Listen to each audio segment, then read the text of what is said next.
देवाचे आडू मराठ्यांवरती वार नाही करायचे हे ध्यानात ठेव. आजच बसवलं छत्रपतींचे पुतळे तरच आपण मराठा, नाही तर नाही. असं काही आहे का? अगोदर टप्प्यात जाऊ जरा. अगोदर हे आरक्षणाचं एकदा मार्गी लागू द्या. कोण पुतळी किती याचा मेळ लागा ना आम्हाला, कोण येत माहित नाही आणि कोण घेतं याचा मेळ नाही. ते तपास लावणं लय गरजेचं आहे. पुतळा बसवलाय रातची आणू, काल पुण्यतिथी होती, साधं फुल सुद्धा पायावर नाही वाहिलं, कशाला बसवला? सोलापूर जिल्ह्यातल्या अंजनगाव येथील वाद आता मिटलेला आहे. आपल्यासोबत जालन्याचे मराठा आंदोलक मनोज जरांगे पाटील आहेत. आता काय सांगणार की सोलापूर या ठिकाणी जो वाद उफाळला होता तो आता मिटलेला आहे. त्या ठिकाणी दोन्ही गट शांत झाले आणि तो पुतळ्याचा जो वाद होता तो आता दूर झालेला आहे. कसं बघता तुम्ही याकडे? नाही, चांगलं झालं. काय असतं, विनाकारण काही कारणानं दुई पडायला नाही पाहिजे. सत्य असेल तर ठीक, विनाकारण विरोध केला असेल तर ठीक आहे, आपण खंबीर आहे. परंतु छत्रपती शिवरायांचा पुतळा आणि त्यावरून दोन जाती तेढ निर्माण होणं हे काय चांगली गोष्ट नाही आहे. ज्या ठिकाणी छत्रपतींवरती मराठा समाजावरती जाणून बुजून अन्याय केला जातो त्या ठिकाणी आम्ही खंबीर आहेत ना. परंतु देवस्थानात नेऊन बसवणार, देवस्थान म्हणजे हिंदू धर्माचं, ते खेलोबा मंदिर हे हिंदू धर्माचं आहे, कशाला बसवायचं तिथं? त्यांची सगळ्यांची इच्छा असेल तर तिथं बसू, नसेल इच्छा तर आपण बाजूला बसूयात. ही भूमिका गावकऱ्यांनी चांगली घेतली, मराठ्यांनी पण धनगरांनी पण, आणि वाद मिटून घेतला. एकदम चांगलं गोष्ट झाली. ते काय अडचण नाही. काय असतं ते बाहेरचं कुणीतरी माकडं येणार, त्या मुंडका मोडलेल्या चिमणीसारखी वळवळ करणार, संवेदनशील ठिकाणी उर्मट भाषेत बोलणार, आवाज उचलून बोलणार, ते आम्हाला पण येतं. तर ते नाही शिकायचं आम्हाला तसलं. त्यांनी दबाव टाकायचा पण प्रयत्न नाही करायचा मराठ्यांवर. ते संवेदनशील विषय, देवस्थानाचा विषय, तिथं तुम्ही राजकारण करणार, जात आडवी आणणार, हे बरोबर नाही.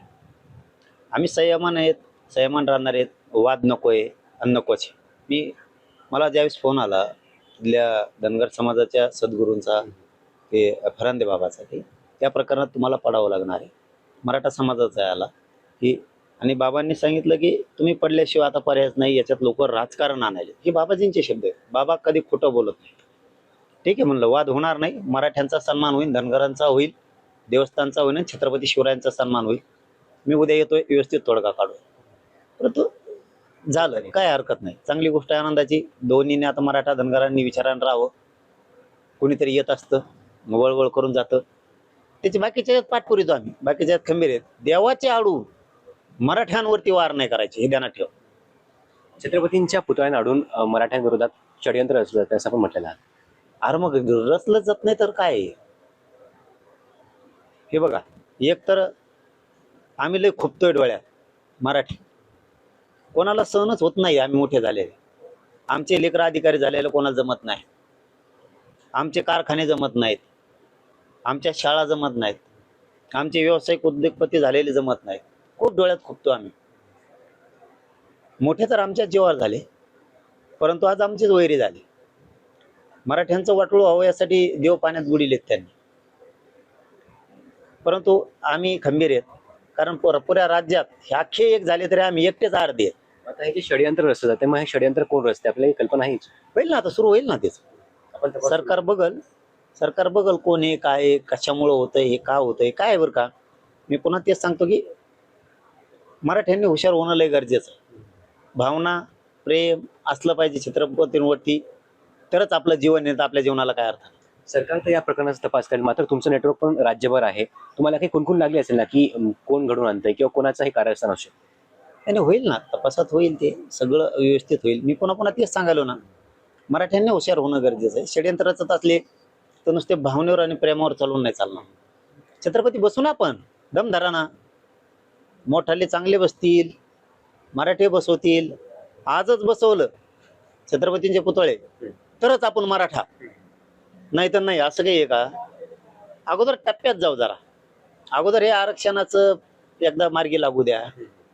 एकदा लेकरं बलशाली होऊ द्या, त्यांच्या अंगात बळ येऊ द्या, नोकऱ्यावाले होऊ द्या, पैसेवाले होऊ द्या, चांगले उच्च शिक्षण घेऊ द्या. अरे हेच पोरं नोकऱ्याला लागलेले पगार देते एक जिथं 20 लाख लागायचे 30 लाख देते. याचा अर्थ आता उभा करू नये असं पण नाही माझं म्हणणं. करा, पण ज्या ठिकाणी वाद असेल अशा ठिकाणी नका करू, शक्यतो देवस्थानाच्या ठिकाणी नका करू, जेणेकरून वाद होईल. कारण ते धर्माचं मंदिर आहे, ते काय कुठं धनगराचं नाहीये. काही जण म्हणले तिथं धनगराचं आहे, धनगराचं नाहीये. तिथं जर महादेव श्री विष्णूंची जर अवतार आहे तर हिंदू धर्माचं आहे, आपलं सगळ्यांचं आहे. ते गाव पण तिथले मराठी पण तिथं कार्यक्रमाला येत आहेत, धनगर पण येत आहेत. त्याच्यात जात तोलू नका. ठीक आहे, एका चौकाच्या ठिकाणी तोललं तुम्ही, काय वाटत नाही मला त्याचं. पण अशा ठिकाणी हे व्हायला नको. पुतळे उभा करा नका करू, हे दोन्ही मी म्हणत नाही. पण आता काय होतंय, काही काही षड्यंत्र करतात का काय असं पण वाटायला लागलंय आता. कारण मराठ्यांच्या बाजून असणाऱ्या जाती मराठ्यापासून तुटल्या पाहिजेत, हे पण षड्यंत्र असू शकतं अशी शंका आहे. कारण काय, कोण पुतळी की ते याचा मेळ लागा ना आम्हाला, कोण येत माहित नाही आणि कोण घेतं याचा मेळ नाही. ते तपास लावणं लय गरजेचं आहे की असं का होतंय नेमकं. का कळममध्येच मुस्लिमांचा आणि मराठ्याचा वाद लावून द्यायचा आहे, भूम परांड्यात तिथं दलित मराठ्यांचा वाद लावून द्यायचा का, आता अंजनगावला मराठा आणि धनगर वाद लावायचा का. हे काय षड्यंत्र आहे, असू शकतं असं आम्हाला वाटतं. आता आम्ही शोध घेतोय त्याचा, कोण आहे, काय आहे, कसं आहे, कशामुळे हे. आता ते बरं झालं, धनगर समजदार होते, मराठे समजदार होते म्हणून वाद झाला नाही. दलित बांधव समजदार होते भूमला, मराठा समजदार होते, वाद झाला नाही. आणि त्या कळमला सुद्धा मराठा समजदार होते, मुस्लिम समजदार होते, झालं नाही. परंतु असा काही षड्यंत्र आहे का अशी शंका आहे. ती बघूयात. त्यांचा जर चांगला उद्देश असेल तर चांगली गोष्ट, उद्देश असला पाहिजे. छत्रपती बसवायचे हा उद्देश असला पाहिजे. छत्रपतीच्या आडून मराठ्यांच्या अंगावर न येणाऱ्या जाती अंगावर घालायच्या, हे जर षड्यंत्र असेल तर हे खपून घेतलं जाणार नाही. आणि मराठ्यांनी सावध व्हा. पुतळे उभा करण्याच्या नादात न अंगावर येणाऱ्या जाती सुद्धा अंगावर जर यायला लागले तर षड्यंत्र ओळखायचं मराठ्यांनी शिका. कारण विनाकारण ना काही काहीचं षड्यंत्र पण असू शकतं. माझ्या फोटो लावून मलाही डाग लावायचा, समाजालाही दूषित वातावरण करायचं.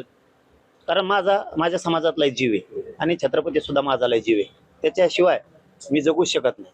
आणि मोठमोठ्याले पुतळे बसून वेळ आली तर बरं, याच्यापेक्षा एक काम करा ना मराठा समाजाने. आपल्याला जे ऐश्वर्य आहे ना हे छत्रपतींमुळे आहे.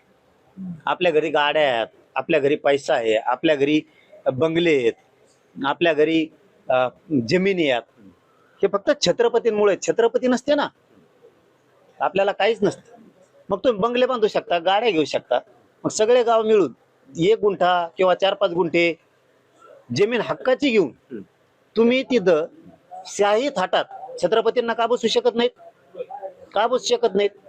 चौकातच का बसवायचे, बरं बसवा, तिथं हरकत नाही, वाद नसेल तर हरकत नाही. पण मस्जिद कुणी उचलून टाका म्हणतं बाजूला, मंदिर कुणी बाजूला टाका म्हणतं का, जागेत आहे. तर छत्रपतीच्या नावांवरती त्यांच्या स्मारकासाठी मराठा समाज एवढा कमजोर झाला का की तुम्ही स्वतःची जागा घेऊ शकत नाही, 2-3 गुंठे किंवा 1 गुंठा, तिथं शाही पद्धतीत थाटात राजांचा पुतळा उभा करायचा नाही करू शकत तुम्ही. छत्रपती वादासाठी आहेत, पुतळा रच्ची आणून बसवायचा आणि लगेच सकाळी मारामाऱ्या एवढ्यासाठी. अरे तुम्ही एखादा गुंठा घ्या, 4-2 गुंठे घ्या, तिथं व्यवस्थित बांधकाम करा. सगळेजण बिल्डिंगा बांधतायत, सगळेजण आपल्या बिल्डिंगला जर 10-20 लाख रुपये बांधायला तुम्हाला लागतील, सगळेजण 50-50 हजार बाजूला काढा ना. आपण आपले बिल्डिंग नाही बांधायचे, 50,000 रुपये मला, माझे आज बिल्डिंगचं मी नारळ फोडलंय, मला बंगला बांधायचा. पण छत्रपतीच्या पुतळ्यासाठी मला 20 लाख, मला बंगला बांधायला 20 लाख खर्च येतोय. मी आज नारळ फोडलंय, याच्यातले 50,000 मी छत्रपतीसाठी बाजूला ठेवतोय. कारण मला बंगला बांधायचा अगोदर मला राजाची व्यवस्था करायची. 20 तर बंगले होत असते ना गावात, झाले 10 लाख रुपये. तुम्ही शान के साथ राजाला बसवा, हक्काची जागा करा राजाला. अहो आता मी नाव सांगत नाही, एका ठिकाणी असं झालंय, पुतळा बसवलाय रच्ची आणून, काल पुण्यतिथी होती, साधं फुल सुद्धा पायावर नाही वाहिलं. कशाला बसवला. आपल्याला प्रेम आहे ना, आपण असं काम करा, हक्काची जमीन जागा घ्या, समाजालाही बसायला जागा होईल, चर्चा करायला पण जागा होईल. तुकाराम महाराजांचा छोटासा पुतळा पलीकडून राहील, अलीकडून शिवाजी महाराजांचा राहील, पाठीमागं समाजाला बसायला जागा राहील. भव्य करा ना तुम्ही, भव्य दिव्य करा. पण हे असल्याने काय व्हायला लागलं, विनाकारण ते दूषित व्हायला लागले. जिथं पुतळा बसवलाय हक्काच्या जागेत, तर राजासाठी हक्काची जागा नको हो. मग तुम्ही कसं, तुम्हाला बंगल्याची जागा कसं काय हक्काची, तुम्हाला जमीन कसं काय हक्काची, तुमच्याकडे इतके पैसे कोणामुळे, तर राजांमुळे. त्यांना हक्काची करा. आणि 365 दिवस आहेत, गावातल्या 300 लोकांचा नंबर लावा. रोज एक जणांनी तिथं दिवसभर बसून राहायचं, पूजा करायची, दिवसभर हार घ्यायचा, मस्त महाराजांपाशी बसून राहायचं. तुम्ही एकदा बसून दिले की निघाले कामाला, निघाले नोकऱ्याला, तिकडं काय झालं कोणाला मिळेल नाही. जपा ना, हृदयातून जपा राजाला. राजाशिवाय आपलं जीवनच नाहीये. पण हे असं काय हे लावलंय, बरं तुम्ही असे पण बसवा, काय म्हणणं नाही माझं, पण याच्या आडून षडयंत्र आहे का, काय राजकारण होत आहे का, हे समाजाने बघितलं पाहिजे. काय काय कुणी येतं माझ्या संग फोटो काढित, मी पाटला संघ, मग पाटला संघ म्हणून का त्याचा ते सोडितो का मराठ्याच्या अंगावर, म्हणजे हेच पण बघितलं पाहिजे ना. मराठ्या नुसतं भावनेच्या आरी जायचं, असं असं व्हायला नको. बरं, हे शेवटचा प्रश्न आहे, षडयंत्र तुम्ही कसं उघड पाडणार आहात, किंवा तुम्ही काही यंत्रणा कामाला लावली का? काय पाडायची गरज आहे, ते उघडच पडतं ऑटोमॅटिक. चिखला गावात प्रकरण झालं, तिथं मराठ्यावर अन्याय झाला, झाला म्हणजे झाला, हात लावू शकत नाही कोणी पुतळ्याला. पण तुम्ही अशा ठिकाणी काय काय गोष्टी करायला लागलात की मराठ्यांच्या अंगावर जो समाज येणारा नाही तो यायला लागला, नाही येणारा.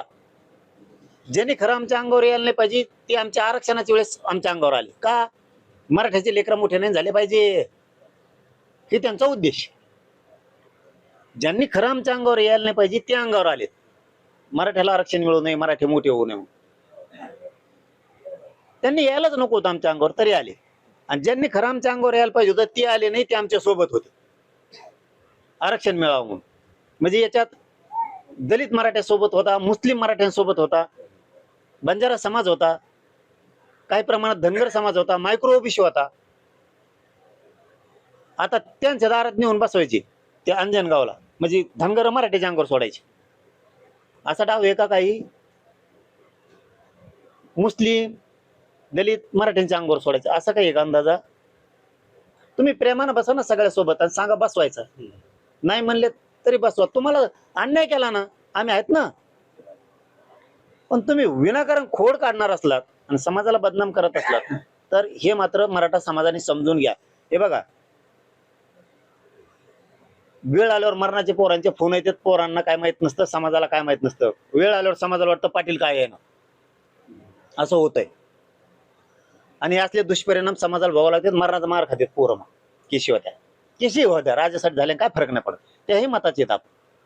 पण त्याची आडून काही जाती जाती आपल्यात असणारे बी तेढ करायचं का, हे लक्ष सगळ्यांनी दिलं पाहिजे. माझा काय पुतळा बसवायला विरोध नाही, मी बसा म्हणत नाही, नाही म्हणत नाही, कारण मी माझ्या समाजाच्या पायावर माझा जीव ठेवलेला आहे. मी तळहाताच्या फोडाप्रमाणे माझ्या समाजाला जीव लावतो. समाजावरचा अन्याय मी सहन करणार नाही. काहीला वाटत असं आम्ही तिथं आता देवस्थानाच्या आडून लई वळवळ केली, बुळबुळ केली, लय फडफड केली, फडफड काही नाही. ती वेगळा विषय होता. तिथं शब्दाला शब्द लागून वातावरण दूषित होऊ नये म्हणून सगळ्यांनी ऐकलं. नसता तुमची जी भाषा आहे त्याच्यापेक्षा आम्हाला येते, तुम्हाला जे नीट करता येतं त्याच्यापेक्षा दुप्पट नीट करता येतं. आम्ही संयमाने येत, याचा अर्थ कुणी माझावर नाही यायचं, अजिबात नाही यायचं, कारण संयम वाद होऊ नये म्हणून आहे. कारण तुम्ही तसा प्रयोगच करायचा प्रयत्न केला आणि आमचं जर डोक्याच्या वरून गेलं तर महाराष्ट्रात अर्धे आम्ही एकटेच येत. तुम्ही पुरे जरी एक झाले तरी ती वेळ आली तर आम्हाला नीटोबा सुद्धा काढता येतो.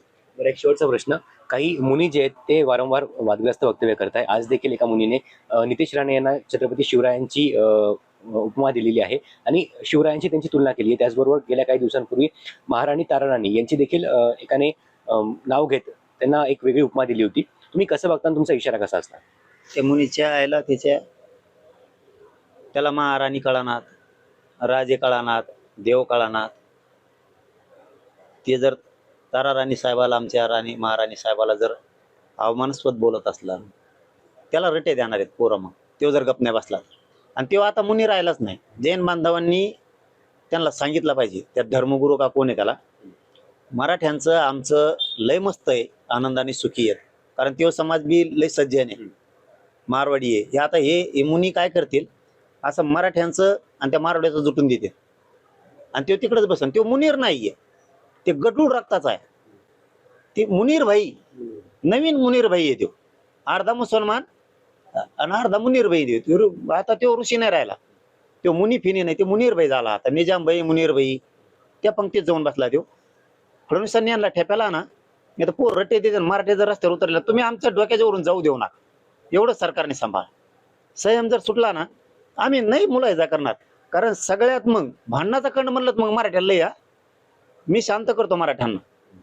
जाऊ द्या रे, होत असतंय बघू दमाने. मराठ्याला आम्हाला आमची क्षमता माहिती, आमची ताकद आम्हाला माहिती, आम्ही कोणा जिरू शकतो. मराठ्याला भांडण म्हणल्यावर लय कंडे आणि टाइम बी लय आहे. मग ते 4-4, 8-8 दिवस सलग भांडण करायला बसले. मग तुम्ही त्या भानगडीत नका पडू, चाललं व्यवस्थित चालू द्या.